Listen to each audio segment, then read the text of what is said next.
ಆಕಾಶವಾಣಿ ಪ್ರದೇಶ ಸಮಾಚಾರ ಓದುತ್ತಿರುವವರು ಚೇತನ್ ಸಿವಿ. ಮುಖ್ಯಾಂಶಗಳು: ನಾಳೆಯಿಂದ ಎಸ್ಎಸ್ಎಲ್ಸಿ ಪರೀಕ್ಷೆ ಆರಂಭ, ವಿಧಾನಸಭೆಯಲ್ಲಿ ವಿದ್ಯಾರ್ಥಿಗಳಿಗೆ ಶುಭ ಕೋರಿದ ಮುಖ್ಯಮಂತ್ರಿ. ರಾಜ್ಯದ ನೀರಾವರಿ ಯೋಜನೆಗಳ ಅಡೆತಡೆ ನಿವಾರಣೆ ಕುರಿತಂತೆ ನವದೆಹಲಿಯಲ್ಲಿ ಹಿರಿಯ ವಕೀಲರೊಂದಿಗೆ ಸರ್ಕಾರ ಚರ್ಚೆ. ರಾಯಚೂರು ಜಿಲ್ಲೆಯಲ್ಲಿ ಕೆಎಸ್ಆರ್ಪಿ ಪಡೆ ಸ್ಥಾಪಿಸುವ ಕುರಿತಂತೆ ಪರಿಶೀಲನೆ, ವಿಧಾನಸಭೆಗೆ ಗೃಹ ಸಚಿವ ಡಾ ಜಿ. ಪರಮೇಶ್ವರ್ ಸ್ಪಷ್ಟನೆ. ಬೆಳಗಾವಿಯಲ್ಲಿ ಐಟಿ ಸೆಮಿಕಂಡಕ್ಟರ್ ಪಾರ್ಕ್ ಸ್ಥಾಪಿಸಲು ಕ್ರಮ, ಸಚಿವ ಪ್ರಿಯಾಂಕ್ ಖರ್ಗೆ. ರಾಜ್ಯದ ಹಲವೆಡೆ ಆಲಿಕಲ್ಲು ಸಹಿತ ಮಳೆ, ಬಿಸಿಲ ಬೇಗೆಗೆ ತಂಪೆರೆದ ವರುಣ. ವಾರ್ತೆಗಳ ವಿವರ. ವಿದ್ಯಾರ್ಥಿಗಳ ಶೈಕ್ಷಣಿಕ ಜೀವಮಾನದ ಅತಿ ಪ್ರಮುಖ ಘಟ್ಟವಾಗಿರುವ ಎಸ್ಎಸ್ಎಲ್ಸಿ ಪರೀಕ್ಷೆ ನಾಳೆಯಿಂದ ರಾಜ್ಯಾದ್ಯಂತ ಆರಂಭವಾಗಲಿದೆ. ಶಿಕ್ಷಣ ಇಲಾಖೆ ಅತ್ಯಂತ ಪಾರದರ್ಶಕತೆಯಿಂದ ಪರೀಕ್ಷೆ ನಡೆಸಲು ಸಿದ್ದತೆ ಮಾಡಿಕೊಂಡಿದೆ. ರಾಜ್ಯದಲ್ಲಿ ಒಟ್ಟು 8,65,988 ವಿದ್ಯಾರ್ಥಿಗಳು ಪರೀಕ್ಷೆ ಬರೆಯಲಿದ್ದಾರೆ. ಪರೀಕ್ಷಾ ಕೇಂದ್ರಗಳ ಸುತ್ತಮುತ್ತ ಸುಮಾರು 200 ಮೀಟರ್ ವ್ಯಾಪ್ತಿಯಲ್ಲಿ ನಿಷೇಧಾಜ್ಞೆ ಜಾರಿಗೊಳಿಸಲಾಗಿದೆ. ಸಿಸಿಟಿವಿ ಕಣ್ಗಾವಲಿನಲ್ಲಿ ಭದ್ರತೆಯೊಂದಿಗೆ ಪರೀಕ್ಷೆಗಳು ನಡೆಯಲಿವೆ. ವಿದ್ಯಾರ್ಥಿಗಳಿಗೆ ಕೆಎಸ್ಆರ್ಟಿಸಿ ಬಸ್ನಲ್ಲಿ ಪ್ರವೇಶ ಪತ್ರ ತೋರಿಸಿದರೆ ಉಚಿತವಾಗಿ ಪ್ರಯಾಣಿಸಬಹುದಾಗಿದೆ. ಬೆಂಗಳೂರು ಗ್ರಾಮಾಂತರ ಜಿಲ್ಲಾಡಳಿತ ಪರೀಕ್ಷೆ ಸುಗಮವಾಗಿ ನಡೆಸಲು ಸಕಲ ಸಿದ್ದತೆಗಳನ್ನು ಮಾಡಿಕೊಂಡಿದೆ ಎಂದು ಶಾಲಾ ಶಿಕ್ಷಣ ಇಲಾಖೆಯ ಜಿಲ್ಲಾ ಉಪನಿರ್ದೇಶಕ ಬೈಲಾಂಜಿನಪ್ಪ ತಿಳಿಸಿದ್ದಾರೆ. ದಾವಣಗೆರೆ ಜಿಲ್ಲೆಯ 476 ಶಾಲೆಗಳಿಂದ ಒಟ್ಟು 21,765 ವಿದ್ಯಾರ್ಥಿಗಳು ಪರೀಕ್ಷೆಗೆ ಹೆಸರು ನೋಂದಾಯಿಸಿಕೊಂಡಿದ್ದಾರೆ. ಎಲ್ಲ 81 ಪರೀಕ್ಷಾ ಕೇಂದ್ರಗಳಲ್ಲಿ ಸಕಲ ಸಿದ್ದತೆಗಳನ್ನು ಮಾಡಿಕೊಳ್ಳಲಾಗಿದೆ ಎಂದು ಜಿಲ್ಲಾಧಿಕಾರಿ ಗಂಗಾಧರ ಸ್ವಾಮಿ ತಿಳಿಸಿದ್ದಾರೆ. ಕೋಲಾರ ಜಿಲ್ಲೆಯಲ್ಲಿ ಒಟ್ಟು 19,474 ವಿದ್ಯಾರ್ಥಿಗಳು ಪರೀಕ್ಷೆಗೆ ಹಾಜರಾಗುತ್ತಿದ್ದು 65 ಪರೀಕ್ಷಾ ಕೇಂದ್ರಗಳನ್ನು ಸ್ಥಾಪಿಸಲಾಗಿದೆ ಎಂದು ಜಿಲ್ಲಾಧಿಕಾರಿ ಡಾ ಎಂಆರ್ ರವಿ ತಿಳಿಸಿದ್ದಾರೆ. ಧಾರವಾಡ ಜಿಲ್ಲೆಯಲ್ಲಿ ಒಟ್ಟು 105 ಪರೀಕ್ಷಾ ಕೇಂದ್ರಗಳಿದ್ದು ಒಟ್ಟು 29,568 ವಿದ್ಯಾರ್ಥಿಗಳು ಪರೀಕ್ಷೆಗೆ ಹಾಜರಾಗಲಿದ್ದಾರೆ ಎಂದು ಶಾಲಾ ಶಿಕ್ಷಣ ಇಲಾಖೆಯ ಉಪನಿರ್ದೇಶಕರು ತಿಳಿಸಿದ್ದಾರೆ. ನಾಳೆಯಿಂದ ನಡೆಯಲಿರುವ ಎಸ್ಎಸ್ಎಲ್ಸಿ ವಾರ್ಷಿಕ ಪರೀಕ್ಷೆ ಬರೆಯುತ್ತಿರುವ ಎಲ್ಲಾ ವಿದ್ಯಾರ್ಥಿಗಳಿಗೆ ವಿಧಾನಸಭೆಯಲ್ಲಿ ಇಂದು ಮುಖ್ಯಮಂತ್ರಿ ಸಿದ್ದರಾಮಯ್ಯ, ಶಾಲಾ ಶಿಕ್ಷಣ ಸಚಿವ ಮಧು ಬಂಗಾರಪ್ಪ, ಪ್ರತಿಪಕ್ಷದ ನಾಯಕ ಆರ್ ಅಶೋಕ್ ಹಾಗೂ ವಿಧಾನ ಪರಿಷತ್ನ ಉಪಸಭಾಪತಿ ಶುಭ ಹಾರೈಸಿದ್ದಾರೆ. ಪರೀಕ್ಷೆ ಬರೆಯುತ್ತಿರುವಂತಹ ಒಟ್ಟು 8,65,988 ವಿದ್ಯಾರ್ಥಿಗಳಿಗೆ ಸರ್ಕಾರದ ವತಿಯಿಂದ ಹಾಗೂ ವೈಯಕ್ತಿಕವಾಗಿ ಮುಖ್ಯಮಂತ್ರಿ ಶುಭಾಶಯ ಹಾರೈಸಿದ್ದಾರೆ. ವಿದ್ಯಾರ್ಥಿಗಳು ಯಾವುದೇ ಆತಂಕ, ಭಯವಿಲ್ಲದೆ ಪರೀಕ್ಷೆ ಎದುರಿಸಬೇಕು ಎಂದು ವಿದ್ಯಾರ್ಥಿಗಳಿಗೆ ಧೈರ್ಯ ತುಂಬಿದ್ದಾರೆ. ವಿಧಾನ ಪರಿಷತ್ನಲ್ಲಿ ಮಾತನಾಡಿದಂತಹ ಉಪಸಭಾಪತಿಗಳು, ಪರೀಕ್ಷೆ ಎಂದರೆ ಯುದ್ಧವಲ್ಲ, ವಿದ್ಯಾರ್ಥಿಗಳು ತಾವು ಓದಿದ್ದನ್ನು ಬರೆಯುವ ಒಂದು ವೇದಿಕೆಯಾಗಿದೆ. ಯಾವುದೇ ಭಯವಿಲ್ಲದೆ ಆತ್ಮವಿಶ್ವಾಸದಿಂದ ಪರೀಕ್ಷೆ ಎದುರಿಸಿ ಎಂದು ಇಡೀ ಸದನದ ಪರವಾಗಿ ವಿದ್ಯಾರ್ಥಿಗಳಿಗೆ ಶುಭ ಕೋರಿದ್ದಾರೆ. ಕೃಷ್ಣಾ ಮೇಲ್ದಂಡೆ ಯೋಜನೆ, ಮಹದಾಯಿ, ತುಂಗಭದ್ರಾ, ಮೇಕೆದಾಟು ಮತ್ತಿತರ ಯೋಜನೆಗಳ ಅಡೆತಡೆ ನಿವಾರಣೆಗೆ ಕೈಗೊಳ್ಳಲಾದ ಕಾನೂನು ಕ್ರಮಗಳ ಬಗ್ಗೆ ದೆಹಲಿಯ ಕರ್ನಾಟಕ ಭವನದಲ್ಲಿ ಇಂದು ಉಪಮುಖ್ಯಮಂತ್ರಿ ಡಿಕೆ ಶಿವಕುಮಾರ್ ಕರ್ನಾಟಕ ಪರ ವಕೀಲರೊಂದಿಗೆ ಚರ್ಚೆ ನಡೆಸಿದ್ದಾರೆ. ಈ ಸಂದರ್ಭದಲ್ಲಿ ಸಚಿವರಾದ ಎಚ್ಕೆ ಪಾಟೀಲ್, ಎಂಬಿ ಪಾಟೀಲ್, ಬೋಸರಾಜು, ದೆಹಲಿಯಲ್ಲಿ ಕರ್ನಾಟಕದ ವಿಶೇಷ ಪ್ರತಿನಿಧಿ ಟಿಬಿ ಜಯಚಂದ್ರ, ರಾಜ್ಯ ಅಡ್ವೊಕೇಟ್ ಜನರಲ್ ಶಶಿಕಿರಣ್ ಶೆಟ್ಟಿ, ನಿವೃತ್ತ ನ್ಯಾಯಮೂರ್ತಿ ನಾಗಮೋಹನ್ ದಾಸ್, ಸುಪ್ರೀಂಕೋರ್ಟ್ ವಕೀಲರಾದಂತಹ ಮೋಹನ್ ಕಾತರ್ಕಿ, ನಿಶಾಂತ್ ಪಾಟೀಲ್, ಮಯಾಂಕ್ ಜೈನ್, ಅಪರ ಮುಖ್ಯ ಕಾರ್ಯದರ್ಶಿಗಳಾದ ಗೌರವ್ ಗುಪ್ತಾ, ತುಷಾರ್ ಗಿರಿನಾಥ್ ಮತ್ತಿತರ ಮುಖಂಡರು, ಅಧಿಕಾರಿಗಳು ಉಪಸ್ಥಿತರಿದ್ದರು. ರಾಯಚೂರು ಜಿಲ್ಲೆಯಲ್ಲಿ ಹೊಸದಾಗಿ ಕೆಎಸ್ಆರ್ಪಿ ಪಡೆ ಸ್ಥಾಪಿಸುವ ಪ್ರಸ್ತಾವನೆಯು ಸರ್ಕಾರದ ಪರಿಶೀಲನೆಯಲ್ಲಿದೆ ಎಂದು ಗೃಹ ಸಚಿವ ಡಾ ಜಿ. ಪರಮೇಶ್ವರ್ ತಿಳಿಸಿದ್ದಾರೆ. ವಿಧಾನಸಭೆಯಲ್ಲಿಂದು ಮಸ್ಕಿ ಕ್ಷೇತ್ರದ ಶಾಸಕ ಬಸನಗೌಡ ತುರ್ವಿಹಾಳ್ ಅವರ ಪ್ರಶ್ನೆಗೆ ಉತ್ತರಿಸಿದ ಗೃಹ ಸಚಿವರು, ಅಗತ್ಯತೆಗೆ ಆಧಾರದ ಮೇಲೆ ರಾಯಚೂರು ಜಿಲ್ಲೆಯಲ್ಲಿ ಕೆಎಸ್ಆರ್ಪಿ ಪಡೆ ಸ್ಥಾಪಿಸಲಾಗುವುದು. ಕಲ್ಯಾಣ ಕರ್ನಾಟಕ ಭಾಗದಲ್ಲಿ ಕೆಎಸ್ಆರ್ಪಿ ಪಡೆ ಅಗತ್ಯವಿದ್ದು 175 ಎಕರೆ ಜಾಗವನ್ನು ಹಾಗೂ ಕೆಕೆಆರ್ಡಿಬಿಯನ್ನು ಅನುದಾನವನ್ನು ನೀಡಲಾಗುವುದು ಎಂದು ಹೇಳಿದ್ದಾರೆ. ಬೆಂಗಳೂರು ಸೇರಿದಂತೆ ರಾಜ್ಯದಲ್ಲಿ 12 ಕೆಎಸ್ಆರ್ಪಿ ಪಡೆಗಳು ಕಾರ್ಯವನ್ನು ನಿರ್ವಹಿಸುತ್ತಿವೆ.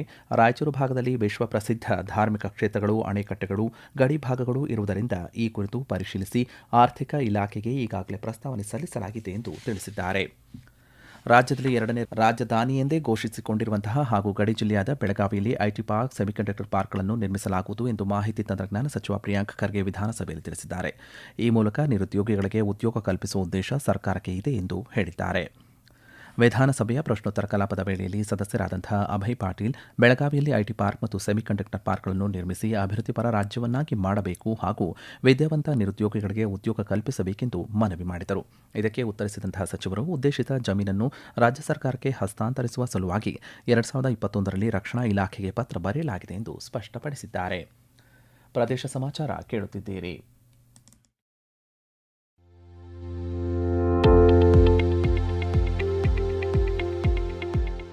ನಮ್ಮ ಎಲ್ಲ ರಾಷ್ಟ್ರೀಯ ವಾರ್ತೆಗಳು ಹಾಗೂ ಪ್ರದೇಶ ಸಮಾಚಾರ ಈಗ ಆಕಾಶವಾಣಿ ನ್ಯೂಸ್ ಕನ್ನಡ ಯೂಟ್ಯೂಬ್ ಚಾನೆಲ್ನಲ್ಲಿ ಲಭ್ಯ. ನಮ್ಮ ಎಕ್ಸ್ ಖಾತೆ ಮತ್ತು ಇನ್ಸ್ಟಾಗ್ರಾಂ ಖಾತೆ ಆಕಾಶವಾಣಿ ನ್ಯೂಸ್ ಕನ್ನಡ. ಹೆಚ್ಚಿನ ಮಾಹಿತಿಗಾಗಿ ನಮ್ಮ ಫೇಸ್ಬುಕ್ ಖಾತೆ ಆಕಾಶವಾಣಿ ವಾರ್ತೆ ಕನ್ನಡವನ್ನು ಅನುಸರಿಸಿ. ಮಾಹಿತಿಗಳ ಹೂರಣ ವಾರದ ಕಾರ್ಯಕ್ರಮ ಪ್ರಚಲಿತ ವಿದ್ಯಮಾನ ಪ್ರತಿ ಬುಧವಾರ ರಾತ್ರಿ 9:15 ಸಕ್ಕರೆ ಕಾರ್ಖಾನೆಗಳಿಂದ ವಿದ್ಯುತ್ ಖರೀದಿಗೆ ಒಪ್ಪಂದ ಮಾಡಿಕೊಳ್ಳಲು ಮುಖ್ಯಮಂತ್ರಿಗೆ ಮನವಿ ಮಾಡಲಾಗುವುದು ಎಂದು ಕಬ್ಬು ಅಭಿವೃದ್ಧಿ, ಸಕ್ಕರೆ, ಜವಳಿ ಮತ್ತು ಕೃಷಿ ಮಾರುಕಟ್ಟೆ ಸಚಿವರಾದಂತಹ ಶಿವಾನಂದ ಪಾಟೀಲ್ ತಿಳಿಸಿದ್ದಾರೆ.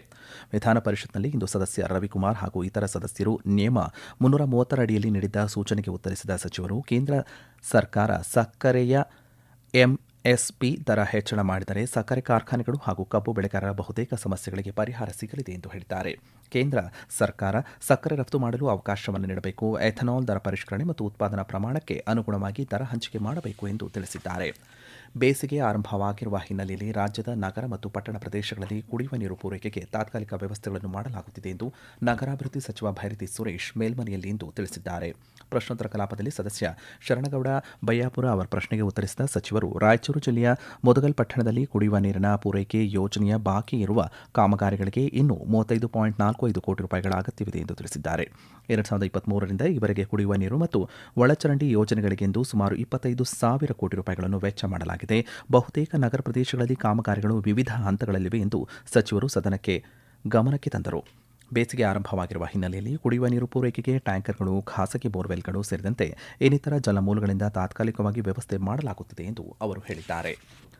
ಗಡಿ ಜಿಲ್ಲೆ ಚಾಮರಾಜನಗರದಲ್ಲಿ ಇಂದು 1 ತಾಸಿಗೂ ಅಧಿಕ ಕಾಲ ಮಳೆಯಾಗಿದ್ದು ಬಿಸಿಲಿನಿಂದ ತತ್ತರಿಸಿದ್ದ ಇಳೆ ತಂಪಾಗಿದೆ. ಆದರೆ ಭಾರೀ ಆಲಿಕಲ್ಲು ಮಳೆಯಿಂದ ರೈತರು ಕಂಗಾಲಾಗಿದ್ದಾರೆ. ಚಾಮರಾಜನಗರ ತಾಲೂಕಿನ ಉಡಿಗಾಲ, ನಂಜೇದೇವನಪುರ, ಮರಿಯಾಲ, ಉತ್ತುವಳ್ಳಿ ಭಾಗದಲ್ಲಿ 1 ತಾಸಿಗೂ ಅಧಿಕ ಕಾಲ ಮಳೆಯಾಗಿದೆ. ಜಮೀನಿನ ತುಂಬೆಲ್ಲ ಆಲಿಕಲ್ಲು ಬಿದ್ದಿದ್ದು ಜನವಸತಿ ಪ್ರದೇಶಗಳಲ್ಲಿ ಬಿದ್ದ ಆಲಿಕಲ್ಲು ಮಳೆಯಿಂದ ಜನರು ಆತಂಕಗೊಂಡಿದ್ದಾರೆ.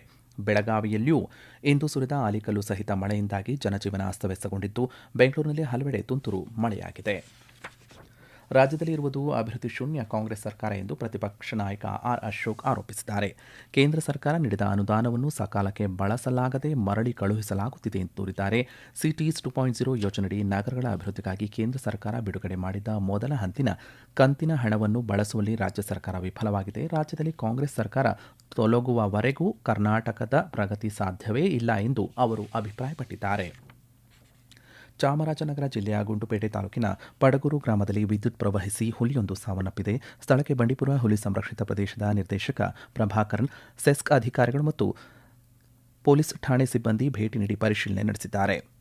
ಪಡಗೂರು ಗ್ರಾಮದ ಜಮೀನಿನಲ್ಲಿ ಬೆಳೆ ರಕ್ಷಣೆಗಾಗಿ ಅಳವಡಿಸಿದಂತಹ ಅಕ್ರಮ ವಿದ್ಯುತ್ ಪ್ರವಹಿಸಿ ಹೆಣ್ಣು ಹುಲಿ ಮೃತಪಟ್ಟಿದೆ ಎಂದು ಅರಣ್ಯ ಇಲಾಖೆ ಅಧಿಕಾರಿಗಳು ತಿಳಿಸಿದ್ದಾರೆ. ಕಳೆದ ಹಲವು ದಿನಗಳಿಂದ ಈ ಹುಲಿ ಜಾನುವಾರುಗಳ ಮೇಲೆ ದಾಳಿ ನಡೆಸಿತ್ತು. ಹುಲಿ ಸೆರೆಗೆ ಪಡಗೂರು ಗ್ರಾಮದಲ್ಲಿ ಅರಣ್ಯ ಇಲಾಖೆ ಕೂಡ ಬೋನ್ ಅಳವಡಿಸಿತ್ತು. ಇನ್ನು ಸಂಕ್ಷಿಪ್ತ ಸುದ್ದಿಗಳು. ಬೆಂಗಳೂರು ಗ್ರಾಮಾಂತರ ಜಿಲ್ಲೆಯಾದ್ಯಂತ ಎಲ್ಪಿಜಿ ಸಿಲಿಂಡರ್ ಪೂರೈಕೆಯಲ್ಲಿ ಸಾರ್ವಜನಿಕ ಕುಂದುಕೊರತೆಗಳು ಕಂಡುಬಂದಲ್ಲಿ ಆಹಾರ ಇಲಾಖೆಯ ಆಹಾರ ನಿರೀಕ್ಷಕರನ್ನ ದೂರವಾಣಿ ಮೂಲಕ ಸಂಪರ್ಕಿಸಬಹುದಾಗಿದೆ ಎಂದು ಬೆಂಗಳೂರು ಗ್ರಾಮಾಂತರ ಜಿಲ್ಲಾಧಿಕಾರಿ ಡಾ ಕೆ ಅನುರಾಧ ತಿಳಿಸಿದ್ದಾರೆ. ಬಳ್ಳಾರಿಯಲ್ಲಿ ನಾಳೆ ನಶಾಮುಕ್ತ ಭಾರತ, ನಶಾಮುಕ್ತ ಕರ್ನಾಟಕ, ನಶಾಮುಕ್ತ ಕ್ಯಾಂಪಸ್ ಮತ್ತು ಮಾನವ ಅಂಗಾಂಗ ದಾನದ ಜಾಗೃತಿ ವಾಕಥಾನ್ ಹಮ್ಮಿಕೊಳ್ಳಲಾಗಿದೆ. ರಾಜ್ಯಪಾಲ ಥಾವರ್ಚಂದ್ ಗೆಹ್ಲೋಟ್ ವಾಕಥಾನ್ಗೆ ಚಾಲನೆಯನ್ನು ನೀಡಲಿದ್ದಾರೆ. ಡಾ ಮನಮೋಹನ್ ಸಿಂಗ್ ಬೆಂಗಳೂರು ನಗರ ವಿಶ್ವವಿದ್ಯಾಲಯದ ಮಹಿಳಾ ಅಧ್ಯಯನ ಕೇಂದ್ರದ ವತಿಯಿಂದ ನಾಳೆ ಸೆಂಟ್ರಲ್ ಕಾಲೇಜಿನ ಆವರಣದಲ್ಲಿರುವಂತಹ ಜ್ಞಾನಜ್ಯೋತಿ ಸಭಾಂಗಣದಲ್ಲಿ ಅಂತಾರಾಷ್ಟ್ರೀಯ ಮಹಿಳಾ ದಿನಾಚರಣೆ ಕಾರ್ಯಕ್ರಮವನ್ನು ಹಮ್ಮಿಕೊಳ್ಳಲಾಗಿದೆ. ಪದ್ಮಶ್ರೀ ಪ್ರಶಸ್ತಿ ಪುರಸ್ಕೃತರಾದಂತಹ ಹಿರಿಯ ವಿಜ್ಞಾನಿ ಡಾ ಶುಭಾ ವಿ ಅಯ್ಯಂಗಾರ್ ಸಮಾರಂಭವನ್ನು ಉದ್ಘಾಟನೆ ಮಾಡಲಿದ್ದಾರೆ. ಕೊಪ್ಪಳ ಜಿಲ್ಲಾ ಕಾನೂನು ಸೇವೆಗಳ ಪ್ರಾಧಿಕಾರದ ವತಿಯಿಂದ ಕೊಪ್ಪಳ ಜಿಲ್ಲೆಯ ಗಂಗಾವತಿ, ಕುಷ್ಟಗಿ ಹಾಗೂ ಯಲಬುರ್ಗಾ ನ್ಯಾಯಾಲಯಗಳಲ್ಲಿ ನಡೆದ ಲೋಕಲ್ ಅದಾಲತ್ನಲ್ಲಿ ದೊಡ್ಡ ಪ್ರಮಾಣದಲ್ಲಿ ಪ್ರಕರಣಗಳನ್ನು ರಾಜಿ ಮೂಲಕ ಇತ್ಯರ್ಥಪಡಿಸಿಕೊಳ್ಳಲಾಗಿದೆ. 7 ಪ್ರಕರಣಗಳಲ್ಲಿ ದಂಪತಿ ತಮ್ಮ ಮನಸ್ತಾಪವನ್ನು ಬಿಟ್ಟು ಮತ್ತೆ ಒಟ್ಟಿಗೆ ಬಾಳು ನಡೆಸಲು ಒಪ್ಪಿಕೊಂಡಿರುವುದು ವಿಶೇಷವಾಗಿದೆ. ಕೊನೆಯಲ್ಲಿ ಮತ್ತೊಮ್ಮೆ ಮುಖ್ಯಾಂಶಗಳು. ನಾಳೆಯಿಂದ ಎಸ್ಎಸ್ಎಲ್ಸಿ ಪರೀಕ್ಷೆ ಆರಂಭ, ವಿಧಾನಸಭೆಯಲ್ಲಿ ವಿದ್ಯಾರ್ಥಿಗಳಿಗೆ ಶುಭ ಕೋರಿದ ಮುಖ್ಯಮಂತ್ರಿ. ರಾಜ್ಯದ ನೀರಾವರಿ ಯೋಜನೆಗಳ ಅಡೆತಡೆ ನಿವಾರಣೆ ಕುರಿತಂತೆ ನವದೆಹಲಿಯಲ್ಲಿ ಹಿರಿಯ ವಕೀಲರೊಂದಿಗೆ ಸರ್ಕಾರ ಚರ್ಚೆ. ರಾಯಚೂರು ಜಿಲ್ಲೆಯಲ್ಲಿ ಕೆಎಸ್ಆರ್ಪಿ ಪಡೆ ಸ್ಥಾಪಿಸುವ ಕುರಿತಂತೆ ಪರಿಶೀಲನೆ, ವಿಧಾನಸಭೆಗೆ ಗೃಹ ಸಚಿವ ಡಾ ಜಿ ಪರಮೇಶ್ವರ್ ಸ್ಪಷ್ಟನೆ.